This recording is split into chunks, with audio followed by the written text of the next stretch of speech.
Assalamualaikum. Selamat kembali lagi ke podcast Didi. Di dalam-dalam dalam akal biar waras, dalam hati biar bersih, dalam jiwa biar teguh. Ya betul. Dan untuk first kali kita nak ucapkan terima kasih lah Terima kasih banyak kepada subscribers kita, and juga terima kasih kepada korang yang dah spend masa korang layan video kita orang ni, layan podcast kita orang ni. Thank you lah very much guys. Korang memang awesome lah. Thank you. Tepuk tangan sikit. Achievement yang besar jugalah untuk kita orang, sebabnya apa nama? Ada juga orang sudi Ada dengar. juga orang sudi dengar. Terima Okey, kasih. terima kasih. Okay, sebelum kita start video ni, sebelum kita start podcast ni, kita layan intro dulu. Alright, let's go. Kau.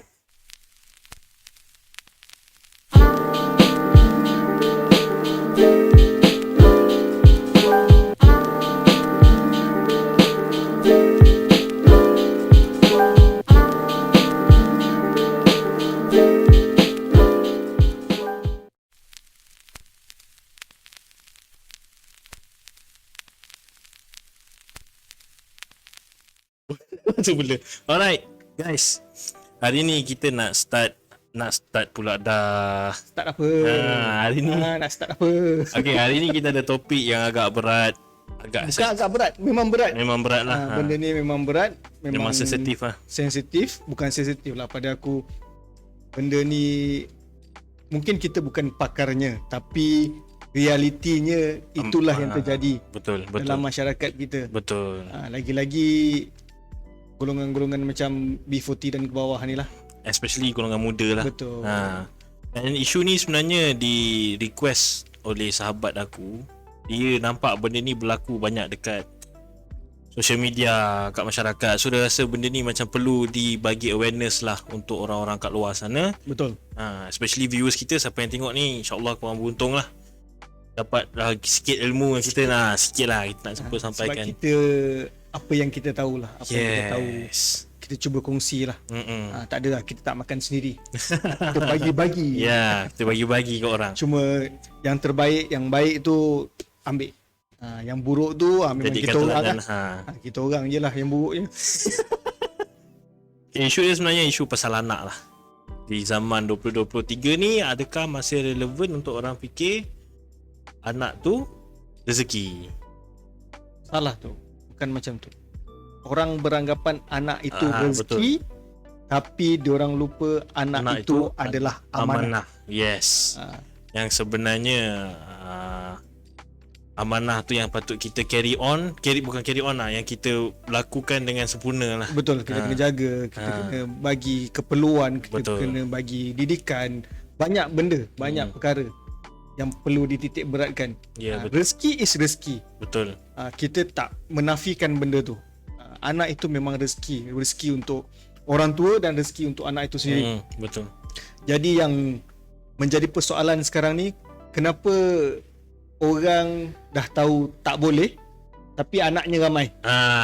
Itulah dia, itu yang jadi masalah. Awarenessnya dia tak ada awareness ke, ataupun dia tak tahu soal merancang keluarga ke. Sedangkan merancang keluarga tu daripada zaman Nabi pun dah ada. Betul. Bergantung situasi masa lah. Dia bersebab lah. Benda tu bersebab, bukan engkau saja-saja tak boleh. Betul. Benda tu jadi makruh ke haram lah. Bila kau saja-saja untuk menafikan hak. Menafikan hak untuk kau dapat anak sendiri. Ada menafikan hak untuk isteri diorang ni rasakan pengalaman melahirkan, mengandung dan semuanya lah. Okay. Itu macam berat, macam serius sangat topik hari ni. Memang serius lah. Sebabnya macam ni tau, ramai orang diorang suka macam mana, kita buat je anak, dapatkan je anak, nanti rezeki tu akan datang kemudian. Diorang banyak buat macam tu. Sedangkan benda tu sebenarnya pada aku tak relevan lah kau nak fikir macam tu. Sebab soal rezeki anak ni, pada akulah, kalau kau tanya pada aku, kita tak boleh nak nafikan. Memang bukan kerja kita. Betul. Itu memang yang diberikan. Kan anak tu sendiri memang dah rezeki pun. Memang dah rezeki, dan bukan hak kita untuk menafikan benda tu ke apa. Tapi macam aku cakap tadi lah, benda ni kena ada sebab. Kena ada asbabnya lah. untuk mengawal kelahiran tu bergantung pada situasi. Macam contohnya yang tadi aku ada buat research sikit, antara sebabnya untuk menjaga si isteri, contohnya dia ada penyakit, kesihatan dia lah.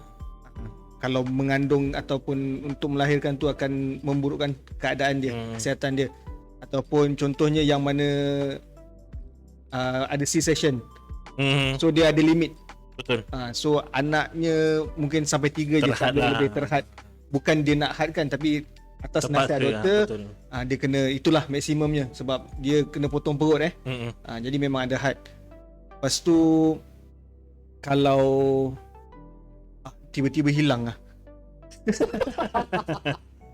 bukan lagi satu, kalau contohnya pada zaman yang buruk, contohnya zaman sekarang lah, yang memang penuh dengan agenda-agenda buruk kat luar tu. Agenda buruk kat luar tu, untuk kita mengelakkan anak itu terjerumus. Yes, betul. Daripada keburukan tu lah. Plus kita pun bukannya manusia yang sempurna kan. Betul. Kita pun ada salah silap, kita pun ada flaw kita dalam usaha nak mendidik anak ni. Tapi dalam masa yang sama kita juga kena berubah ke arah kebaikan lah. So kita boleh jadi contoh yang baik untuk anak-anak kita. Tepat sekali. So aku nak tanya pengalaman kau lah. Kau anak pun ada 2 orang. Betul. So pengalaman kau tu masa kau first time nak jadi bapa, then the second time kau nak go through the same journey again, macam mana? Dapat anak tu seronok. Satu momen yang semua orang nak rasa. Betul. Kalau orang yang tak nak anak tu, something wrong lah. Kategori tak normal lah. Tak normal lah. Pada aku, untuk orang normal yang boleh mengandung, yang subur, usahalah. InsyaAllah ada rezeki. Tapi betul. Ada orang dah berusaha sehabis baik pun belum dapat rezeki anak. Betul. Tapi rezekinya ke tempat lain. Tapi macam kita cakap lah, untuk dalam Islam tu mengawal kehamilan tu boleh. Harus. Sebab macam aku cakap tadi, untuk golongan B40 dan ke bawah, bila kau terlalu ramai anak dan kau tak menjalankan tanggungjawab kau dengan sebaik mungkin, itu yang jadi masalah. Ya, betul. Itu yang masyarakat tu kat sekeliling tu hadapi sekarang tu, benda macam tu. Adakah diorang ni tak awareness pasal kehamilan ke apa, tak tahulah. Tapi yang lagi susah, lagi banyak anaknya. Itu yang jadi isu sekarang ni. Orang sampai macam tak boleh nak accept statement yang anak tu rezeki, sebabkan ada orang yang macam tu lah. Dia tahu dia tu golongan yang tak berkemampuan, dia tu income-nya tak banyak, tapi anaknya ramai, sampaikan ke tahap yang dia terpaksa minta bantuan orang. Tu satu. Nombor 2, yang pada aku the worst case scenario, sampaikan dia terpaksa offer anak dia ni untuk bagi orang lain jaga. Itu yang paling buruk untuk aku. Sebab anak ni memang hak dia, kita perlu menyayangi dia. Dan tak ada orang lain dalam dunia ni yang boleh sayangkan anak tu sebaik mak bapak dia sendiri. Even though kau bagi contoh lah, kau kenal satu pasangan yang memang tak ada anak, dan kau offer anak kau kat dia, dia boleh tatang macam mana pun anak kau, tapi takkan sama macam mana kau sayang anak kau. Sebab the special bond yang kita ada antara parents dengan anak. Anak tu memang adalah satu rezeki, betul. Tapi anak tu juga adalah amanah daripada Allah untuk kau jaga, kau sayangkan, dan kau bagi fasiliti yang cukup untuk anak kau tu membesar.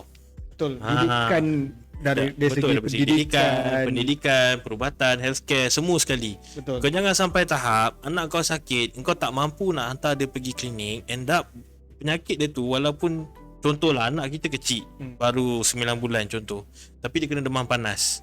Kita tak mampu nak hantar pergi klinik, kita just kawal kat rumah. Tapi kita tak tahu, mungkin ada komplikasi lain, ataupun demam panas itu boleh efek dia sampai mungkin kacau pendengaran dia, dia membesar jadi mungkin pekak ke, ataupun tak boleh nak bercakap ke. Sebab baby ni bila dia dalam fasa developing tu, dia apa-apa benda macam sakit, demam panas semua akan efek dia punya pembesaran tu. So jangan sampai ke tahap tu lah. Make sure kalau korang nak build family mengikut kemampuan korang. Bukan kata jangan ada anak, bukan kata hadkan anak tu, tak. Tapi jangan seksa anak kau sampaikan ke tahap yang dia tak dapat apa yang sepatutnya dia dapat. Betul. Daripada segi attention. Betul, attention. Attention tu paling penting. Betul. Sedangkan tepat sekali. Contohlah, sedangkan anak baru seorang pun belum tentu kadang-kadang attention kita penuh dekat dia. Ya, betul. Lepas tu macam kau cakap lah, pendidikan paling penting. Pendidikan agama. Ya, betul. Bukan sekolah saja, pendidikan agama tu paling Daripada penting. mak bapak sendiri. Betul. Perubatan. Lepas tu bila dah dewasa tu dia lain cerita lah. Memang anak ramai tu bagus. Maksudnya bila sampai ketua tu mungkin anak-anak tu mampu bantu kau. Betul. Kalau pegang macam tu tak boleh juga sebenarnya. Tak boleh juga, sebab kalau kau salah step ajar anak kau pun, so sampai ke tahap, sampai masanya tu dah dia hilang. Bukanlah kata hilang tak pandang, tak pergi cek korang terus. Dia bergantung pada anak itu sendiri lah. Sebab setiap anak ni demand dia berbeza. Contoh macam kau, anak 2. So aku pasti yang masa anak kau yang sulung lahir, benda ni contoh kau nak kena buat macam ni, tapi masa anak nombor 2 kau kena buat cara lain pula. Cara yang sama tak boleh guna pakai. Betul? Boleh, sebab yang sulung lelaki, yang second perempuan. Lepas tu yang sulung tu first time kan. So memang tak ada pengalaman apa. Betul. So bila masuk yang nombor 2 tu, so far benda tu lagi teratur lah. Sebab kita dah ada pengalaman. Betul. So senang sikit untuk menjaga tu, senang. Tapi bila dah membesar ni, barulah kita tahu macam mana nak jaga diorang, nak didik diorang, nak ajar diorang soal agama. Itu yang paling berat sebenarnya. Berat.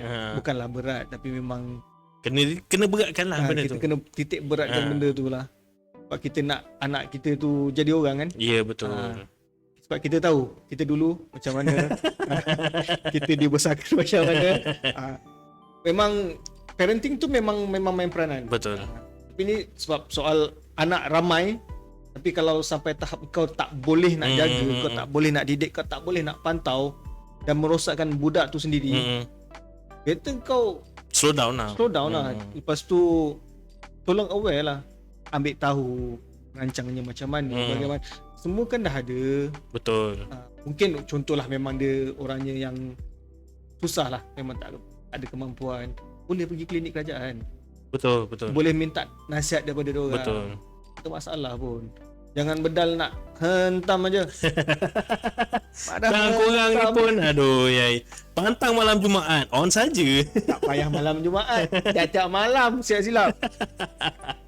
Tapi itulah sebenarnya bergantung. Orang-orang kat luar pun kena faham benda ni. Bukan benda tu tak salah untuk kontrol. Betul. Ikut pada diri kau sendiri, kemampuan kau. Betul. Anak yang ramai tu boleh jadi ujian juga. Pun boleh jadi juga. Tak ada anak jadi ujian. Betul. Ada ramai anak pun ujian. Betul. Boleh dianggap rezeki, boleh dianggap ujian. Betul. Sebabnya kepada individu lah. Iyalah, sebabnya besok nanti engkau macam contohlah, aku nak bagi cerita pasal attention tadi kan. Macam kita pun B40. So bila contohnya macam aku anak baru seorang. Dan aku memang kategori B40 lah. Gaji aku bukannya besar mana pun, bawah yang ngam-ngam gaji minimum tu lah. And aku terpaksa untuk buat overtime hari-hari. And macam yang kita buat sekarang ni lah, kita terpaksa cari job lain untuk tampung perbelanjaan kita tu. So bila benda yang kita buat sekarang ni pun sebenarnya dah effect. Let's say sekarang aku anak seorang, so aku masih boleh bahagi masa. So kalau katalah anak aku mungkin dah 4 orang 5 orang, so dah jadi kacau tau. Sebab kita tak dekat rumah. Kita bapa kita yang paling penting. So kita tak dekat rumah. So bila macam tu pun dah mengganggu pembesaran anak kita sebenarnya. Betul. Lepas tu dengan kita juga sendiri. Maksudnya dengan parent tu sendiri. Kau betul ke boleh fokus kat rumah? Betul. Boleh kau bagi attention penuh? Betul. Sedangkan yang anak seorang tu pun kau ngadap handphone, ngadap gadget, kan? Ni kan anak yang ramai. Betul. So yang sana ke hujung sana yang sana atas meja, bawah tangga. So benda tu ada orang bijak membahagikan masa. Ya, betul. Tapi sebijak mana orang-orang lain untuk membahagikan masa tu. Jadi orang lain cara. Betul. Jadi sebenarnya korang kena ikut kemampuan korang sendiri. Korang mampu tak mampu nak bagi attention, nak bagi pendidikan kat anak korang tu. Sebab yes, ada anak memang seronok, tak nafikan. Kalau ramai lagi seronok sebenarnya. Betul. Memang tak nafikan, tak ada orang nafikan benda tu. Siapa yang tak nak balik rumah, anak ramai-ramai datang kat kaki kau, sambut kau balik. Contoh macam aku lah. Aha. Aku adik-beradik berdua je. Hmm. So bila berdua je kan sikit kan. Bila nak berkumpul raya ke apa, tak meriah mana lah. Yalah. Jadi bila ramai tu kan jadi meriah, Jadi meriah kan. betul. Jadi seronok suasana Jadi tu. suasana tu lagi meriah, ramai orang. Kira berciak-ciak ramai kan. Itu yang buat seronok. Tapi bila sikit, tapi mungkin lah macam orang tua aku, mungkin dia orang berfikir macam kemampuan aku macam ni. Tapi yang tu salah. Kita tak boleh merancang tu sebab takut kita ni susah. Itu salah. Betul. Itu tak boleh. Betul. Kalau macam tu tak boleh. Betul. Jadi hukumnya jadi haram. Lagi satu, untuk mengawal kehamilan tu jangan sampai kau tu langsung tak boleh nak mengandung. Jadi bahasa mudah dia tak boleh buat surgery lah. Kalau Tak boleh dimandulkan. tak boleh buat surgery, pergi potong kau punya Betul. salur daripada kau punya apa tu? Itu haram. Laki atau perempuan sama-sama. Dua-dua haram. Dua-dua jadi So haram. korang better take note. Jangan jadi kucing. Kucing pun sebenarnya haram tau dimandulkan. Betul. Tapi ramai orang yang buat. Sebab benda tu kucing, dia tak pandai nak bercakap. Betul. Tapi orang pun sebenarnya untuk manusia pun tak boleh, haram. Kau menafikan hak Datang sini hak untuk yang isteri, kau menafikan hak dia untuk mengandung. Benda tu jadi haram. Betul. Memang tak boleh buat. Betul. Dan lagi satu, jadi haram bila kau berfikir yang benda tu akan buat kau jadi susah. Betul. Tapi sebab kau tahu, poin yang paling penting lah aku pegang sekarang, orang kawal kehamilan tu sekarang ni sebab zaman sekarang. Ya, betul. Zaman ekonomi sekarang. Ekonomi sekarang, social life sekarang, yang buatkan kita takut yang anak kita tu terjerumus ke arah keburukan. Betul. Dan kita takut juga yang kita ni tak mampu nak berikan facilities yang secukupnya. Betul. Untuk anak kita. So bila attention kurang, so anak tu jadi terbiar. Didikan kurang, anak tu tak jadi orang. Betul. Jadi kalau kau sendiri gagal untuk benda tu, jadi makin ramai anak kau, lagi susah lah kau. Lagi susah lah kau punya kegagalan tu. Betul. Dan aku nak tekankan juga pasal orang takut pasal ekonomi. Okay, so untuk pengetahuan korang, siapa-siapa yang baru kahwin, betul lah Is, sebab kita pun pernah lalu kan. Siapa-siapa yang baru kahwin, korang akan merasakan fasa ekonomi korang tu merudum. Betul lah. Sebab dulu gaji satu, makan seorang. Sekarang gaji dah bagi dua. Tapi sama sekarang Is, dua-dua bekerja. Tapi at the end of the month, dua-dua gaji habis juga. Sebab apa tau? Komitmen. Nombor satu, aku tak nak bagi daripada macam segi macam agama Allah nak uji ke apa. Yes, of course. Hidup ni memang ujian. Kau buat apa memang ujian untuk kau. Memang kehidupan kita ni adalah ujian. Memang ujian. So tak payah sebut pasal benda. Aku bagi logical reason. Sebab nombor satu macam kau cakap tadi, gaji satu untuk seorang, sekali untuk dua orang, untuk suami. Tapi yang isteri pun duit habis. Sebab apa? Sebab sebelum kahwin, lifestyle berbeza. Betul. Cara kau spend macam ni, bini kau cara dia spend macam ni. So bila kau kahwin, kau duduk dalam satu rumah yang sama. Satu. Betul macam satu tu. Kau duduk dalam satu rumah yang sama. Kau nak sebenarnya dalam proses pembelajaran lah. Betul. Nak hidup bersama. Contoh macam aku pun, masa aku mula kahwin dulu pun, isteri aku pun bekerja. Sekarang dah tak kerja lah, tapi masa tu bini aku kerja, aku pun kerja. Tapi habis juga duit. Sebab apa? Masing-masing tengah belajar. Macam aku cakap tadi lah, tengah belajar nak hidup bersama. Dia cara dia spend lain, cara aku spend lain. Aku pula jenis spend, family aku besar, 7 orang. So aku dah biasa spend beli banyak. So bila aku beli banyak, duitnya habis, tapi makanannya tak habis. Macam tu. So dalam proses pembelajaran tu, memang kau akan lalui ekonomi kau merudum. Especially bila ada anak first lah. Itu biasa lah. Macam contoh pada aku pula lah, untuk rezeki. Ni cerita pasal rezeki anak lah. Rezeki anak pada aku ada je. Ya, betul. Walaupun kita tu dalam kesempitan, tapi Allah bagi rezeki tu untuk anak tu. Ada je. Jadi tak perlu risau soal rezeki untuk anak sebenarnya. Tapi yang kita perlu risau, kita nak membesarkan anak tu macam mana. Satu lagi Is, kita kena risau cara kita handle rezeki yang Allah bagi untuk anak Betul. kita. Orang kadang dia tak faham tau. Kau kena faham bila lepas kau dapat anak, rezeki yang datang tu rezeki anak kau, bukan kau. Kau tumpang rezeki anak kau. So kau jangan, bila contohlah dapat job and dapat gaji sekian-sekian, kau lepaskan diri kau dulu, anak kau kena. Tak boleh. Itu sangatlah salah. Betul. Kau kena lepaskan anak kau dulu, ada balance, dan itu untuk kau. Kalau tak ada, then tak ada apa. Anak tu memang dah rezeki. Betul, rezeki. Tapi amanah tu kau kena jalankan juga. Amanah tu. Orang kena pegang amanah. Yeah. Kau jangan sibuk nak anak ramai, tapi amanah kau tak jalankan. Okay, kalau contoh macam orang yang B40 ni kan, yang tak ada, mungkin income dia tak besar. Betul. Tapi anak dia mungkinlah Allah uji dia. Macam kita cakap tadi, anak ramai pun jadi ujian kan. So mungkin Allah uji dia, anak dia ramai.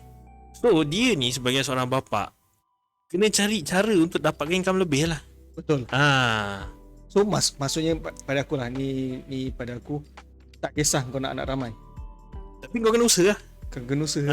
Lepas tu kau kena tahu macam mana nak bagi anak-anak kau rasa cukup itu apa. Betul. Bukan mewah, bukan senang, tapi cukup itu apa. And plus kena bagi masa dan kasih sayang kau tu sama rata lah. Betul. Attention tu paling susah, babe. Sebenarnya lah, memang lah. Aku pun dengan rasa sekarang sama. Ni, dengan zaman sekarang ni, lagi kita lara. Memang iya pun. Kita lara. Kita leka dengan dunia. Banyak benda yang akan kacau kau punya fokus. Jadi sepatutnya kau fokus lebih pada anak, kau fokus benda lain. Ni macam cakap pasal diri sendiri tau. Tapi masalahnya kita, benda tu memang berlaku. Betul. Bukan kat kita je, dekat orang pun. Ada orang yang terlebih fokus pada anak, pada kerja dia. Betul. Ada orang yang terlebih fokus pada social life dia sendiri. Betul. Ada orang yang terlebih fokus pada mungkin parents dia masih tak lepas parents dia, sedangkan mungkin dia dah kahwin. Ada je orang yang macam tu. Tapi korang kena, most of the time bila orang ni, especially kita lah lelaki kan, bila dah jadi bapa, dia ada hormonal change tau dalam badan dia yang membuatkan dia memang akan berubah lah secara automatik. Yang tu aku letak individu. Hormonal change mana boleh individu? Still benda tu kau berubah, tapi mentaliti kau tak berubah. Betul. Maksudnya kau dah tahu yang kau tu dah jadi bapa. Jadi perangai biar jadi perangai macam bapa orang. Ni tak. Masih nak bersosial, nak pergi sana sini. Tu Tak jadinya. ngam lah. Dah tu. Kena pula anak membesar dah. Kau nak sosial sangat, tak payahlah. Aduh, tapi itulah, anak tu memang dah rezeki, cuma kena Jalankan amanah. Jawab untuk jaga amanah tu. Itu yang paling penting. Orang banyak tak realise benda ni. Diorang, okay, yang jadi problem dia bila anak dah ramai tapi dia tak nak usaha lebih, end up dia bukan ganggu lah, macam terpaksa nak minta bantuan, post kat Facebook, ada baju lama boleh donate tak. Masalahnya is, yang aku geram, yang buat posting, yang buat ni, yang merayu minta bantuan tu semua, bini dia tak nak buat macam tu. Mak-mak budak tu yang terpaksa buat macam tu. Sebab apa? Laki dia ni tak nak pergi usaha lebih. Ego. Aku tak cakap tak ada yang tak berusaha. Ada. Tapi ada juga yang jenis dah gaji aku macam ni dah. Korang pandai-pandai lah. Kita nak tengok, kita bukan apa, usaha kau macam mana. Yang macam mana usaha yang kau buat. Plus dengan zaman sekarang ni, ada banyak benda yang kau boleh buat as part time. Contohnya paling mudah macam Grab, Shopee Food, Lalamove, macam-macam. Macam-macam. Untuk side income tu boleh. Banyak. Sama ada kau nak dan tak nak. Ada je. Memang wujud. Betul. Orang yang berusaha tu buat yang terbaik, sehabis baik, sampaikan dia tak ada masa dah. Sebab dia apa? Dia nak buatkan ini untuk anak-anak dia boleh membesar dengan sehabis baik. Ya, betul. Ramai yang orang buat macam tu. Tapi ada setengah-setengah golongan yang macam aku cakap tadi ya. Dia tak nak usaha lebih. Macam tahap ni je. Dia tak nak pergi above. Dia macam Padahal sedangkan kalau gaji dia tu campur dengan OT, gedebak-gedebuk, baru dalam 2,000 lebih. Dalam zaman sekarang ni 2,000 lebih for sure lah tak cukup. Kita pun tahu. Tapi let's say kalau bini dia kerja, dia tak ada masalah lah, mungkin boleh tampung. Tapi kalau bini dia tak kerja, dia tak bagi bini dia kerja. Cerita dia macam tu. Dia tak bagi bini dia kerja, so duduk rumah jaga anak, tapi dia tak nak usaha lebih. Tu tak boleh lah. Tu satu golongan. Lagi satu golongan, kau tak kerja, bini yang kerja. Bini yang kerja, Lepas tu kerja nak tarah je bas. Itu yang masalah. memang aku tak tahu lah. Itu jenis manusia yang bermasalah. Untuk orang-orang yang macam ni, korang kan baik potong pergi buang lah. Tak guna kau simpan kau punya ni. Bini kerja. Bini kerja, engkau tak kerja, sedangkan kau tu ketua keluarga. Engkau lah yang patutnya jadi breadwinner in the family. Tapi engkau tak ada buat apa-apa. Kau kerja kau nak mengawal je. Kau ni kucing ke kau manusia? Aku betul lah, aku cakap aku geram lah. Memang ada je orang yang hidup macam tu. Betul. Bukan semua. Situasi yang macam ni pun ada. Betul. Bukan tak ada. Ada je kat sekeliling. Tapi efek dia is, sampaikan banyak golongan muda sekarang ni, dia takut nak kahwin. And dia takut benda nak macam tu lah. sebab benda macam ni. Dia tengok, oh kalau aku kahwin, aku nak kena, income aku nak kena 10,000 sebulan. Engkau B40, engkau pergi belajar you pun sangkut. Kau macam mana nak dapat 10,000 sebulan? Kau tahu tak, 10,000 sebulan tu untuk orang-orang yang ada degree dan pangkat management tau. Ke atas. Ke atas. Lagi satu. Kerja Singapura. Kerja Singapura. Tapi masalahnya, untuk kerja Singapura tu pun still need qualification. zaman sekarang yang aku dapat tahu lah recently, kerja Singapura dah tak ada untuk orang SPM tau. Kota dia by kota sekarang. SPM ada kota dia, diploma ada kota dia, degree ada kota dia. Even though walaupun kerja cleaner sahaja, gajinya berbeza. Ya. Sekarang pakai dia dah sebab budak aku ada seorang tu, dia nak minta kerja Singapura. So dia tunggu kuota untuk SPM. So dia by rate gaji tu lah. Sebab orang kita yang pergi ke Singapura lepasan SPM pergi ke Singapura untuk kerja terlampau ramai sampai orang terpaksa filter macam tu. So sekarang ni dah tak boleh dah macam aku kerja Singapura je lah. Kau ingat senang nak dapat kerja Singapura. Sekarang makin susah. Susah, sangatlah susah. Jadi kalau kau rasa kau punya pendapatan kurang, cuba cari yang lebih lah, usaha yang lebih. Tak kisahlah kau nak anak ramai ke apa. Kalau kau nak anak ramai, kau usaha lebih. Kalau kau rasa kau tak nak usaha lebih, then kau control lah kau punya family planning lah. Kena faham lah benda tu. Balik macam ada orang nak anak tapi tak dapat. Ada orang tak kisah anak ramai tapi tak usaha. Jadi masalah lah. Betul. Kita berbalik benda tu, rolling sama je. Tak ada beza pun. Anak, rezeki, ujian, amanah. Betul. Peganglah tiga benda ni. Betul. Kehidupan ni pun ujian. Betul. Jadi fikir-fikirkan lah. Kau sebagai seorang lelaki, fikir apa yang terbaik akan datang. Yang isteri ni kita orang tak kacau sangat, sebab isteri ni sekadar penasihat pada suami. So apa yang suami buat, ke mana suaminya pergi, dia kena ikut. Itulah seorang isteri. So kita orang tak kacau isteri. Tapi yang suami ni lah, untuk yang macam aku cakap, cara untuk mengawal kehamilan tu lah, isteri pun kena take part lah. Bukan dalam, habis suami kena minta izin dengan isteri. Sebab benda ni, kau ni menafikan hak dia untuk mengandung. Untuk kau kawal benda tu. Jadi kau sebagai lelaki kau kena fikir, so kalau aku buat rancangan macam ni, boleh ke tak? Isteri aku setuju ke tak? Kalau dia bagi cakap okey lah. Kalau dia cakap tak boleh, go on lah. Betul. Sebab benda tu melibatkan hak dan badan dia juga, kesihatan dia juga. Hak dia. Kau tak boleh nafikan hak dia. Jadi kau kena minta izin dengan dia. Kalau ni orang yang berfikir macam aku kena skipkan berapa tahun baru untuk anak lagi, ataupun mungkin first early years of marriage tu nak tunggu berapa tahun, tunggu berapa dah stable. Tapi jangan sampai tahap kau menafikan hak dia lah. Kena bincang lah dengan isteri tu. Korang kena bincang lah dengan isteri korang, and make sure dia bersetuju dan redha lah dengan keputusan yang korang nak buat ni. Kau tak boleh suka. Kau jangan ingat kau suami kau kuasa veto, so suka hati kau je. Tak ada mana man. Kau ingat bini kau tu apa, hamba ke? Dia pun manusia juga. Dia pun ada perasaan, dia pun ada keinginan. Ini malam luar. Ini malam luar. Semalam dalam. Dia kena minta izin benda tu. Betul. Kena minta izin. Tapi macam aku cakap, benda ni kau kena rancang. Tapi kalau nak jadi juga. Kau kawal lah macam mana. Kalau nak jadi, still akan jadi. Kun fayakun. Cuma kena fikir lah. Kena fikir masak-masak sebab apa, atas asbab apa. Kau jangan asal boleh je kau bersebab. Betul. Tak boleh lah. Tapi aku nak pesan jugalah, yang pada korang yang macam baru nak kahwin ke, ataupun baru nak merancang ada anak ke, jangan takut untuk ada anak. Jangan takut. Jangan pula korang fikir macam Nak ada anak sekarang berbelajar kena macam ni. So aku nak kahwin, aku kena fikir kena ada income macam ni. Tak.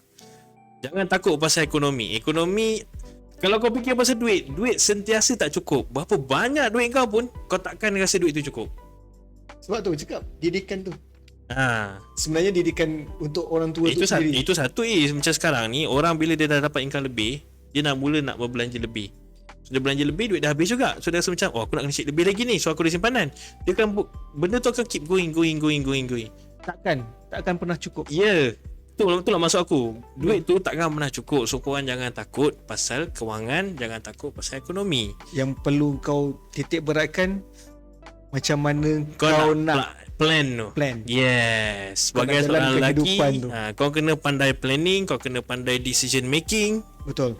And korang kena pandai bincang lah dengan bini korang. Kadang-kadang isteri-isteri ni, macam aku lah, situasi aku sendiri bini aku ada degree and dia punya PTPTN tu dia bayar untuk first sem je. Sebab sem-sem lain tu semua dia dekan.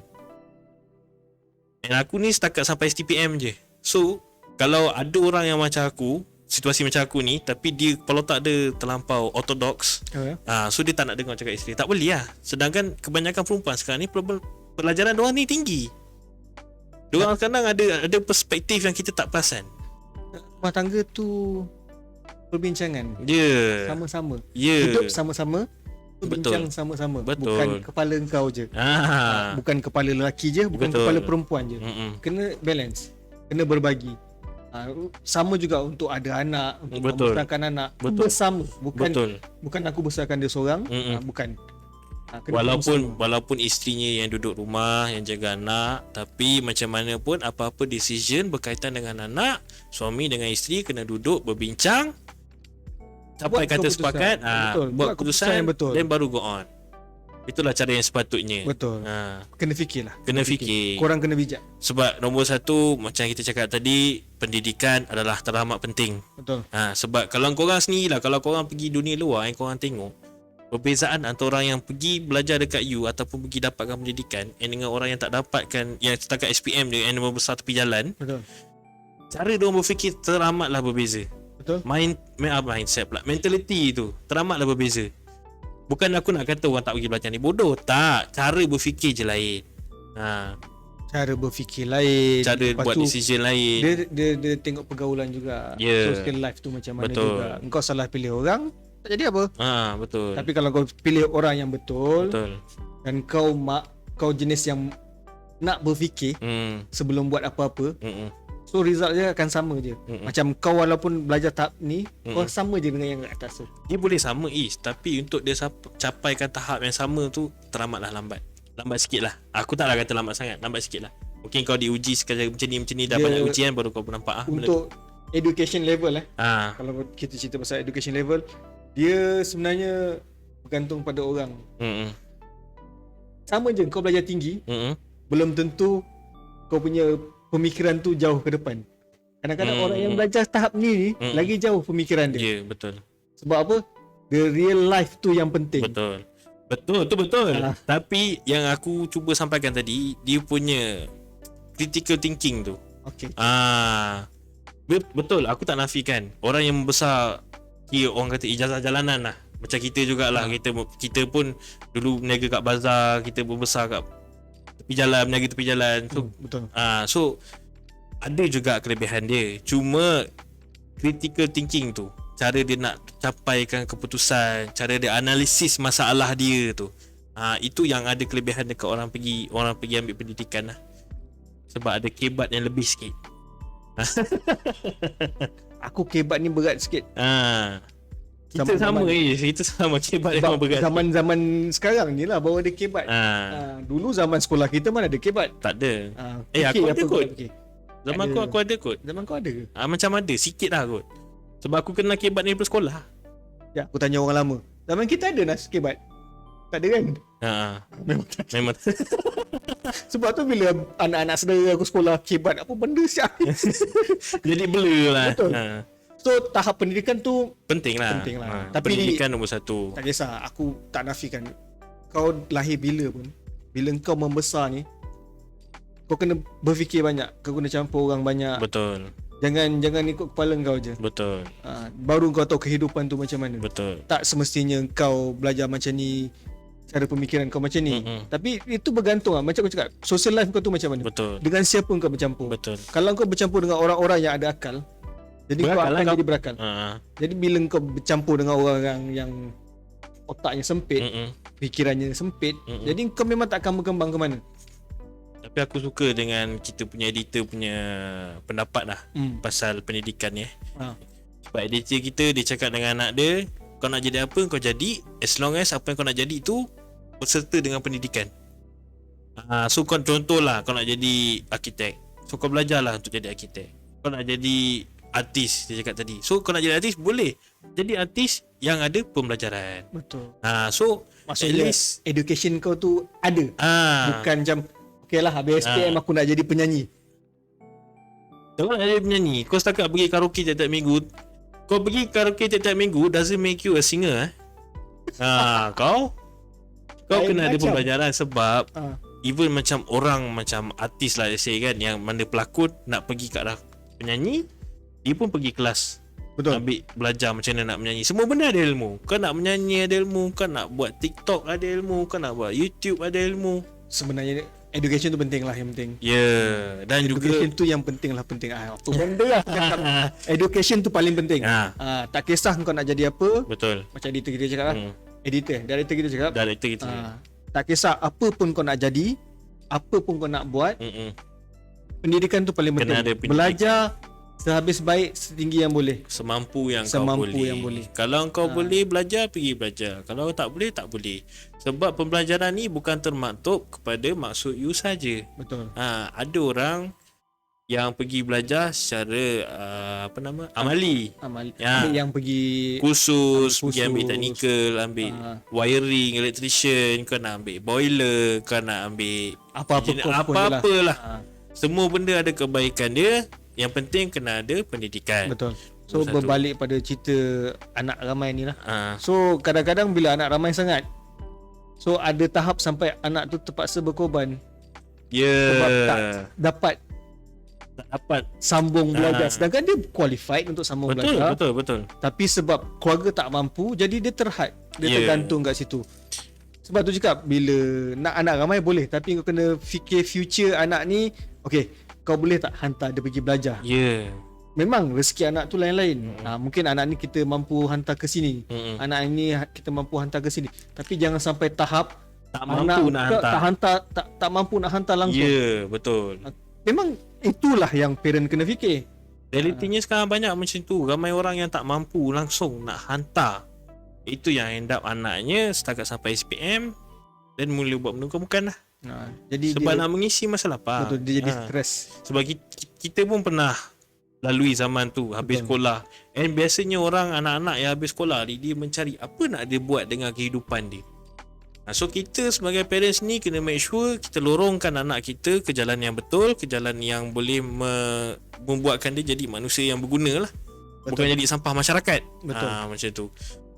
Dia jadi sampah masyarakat tu sebab jenis parent yang tak kisah. Dia biar je anak dia.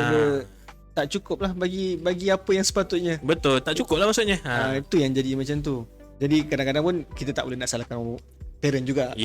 Dia tengok pergaulan anak-anak tu juga. Betul. Sebab tu bila anak kau ramai, kau kena pantau lah semua. Jadi benda tu akan jadi teratur lah. Setidak-tidaknya kau tahu anak kau buat apa. Jadi dia tidak terjerumus. Betul. Sebab tu bila kita cerita pasal mengawal kehamilan tu, sebabkan takut anak kita ke arah keburukan tu. Itulah.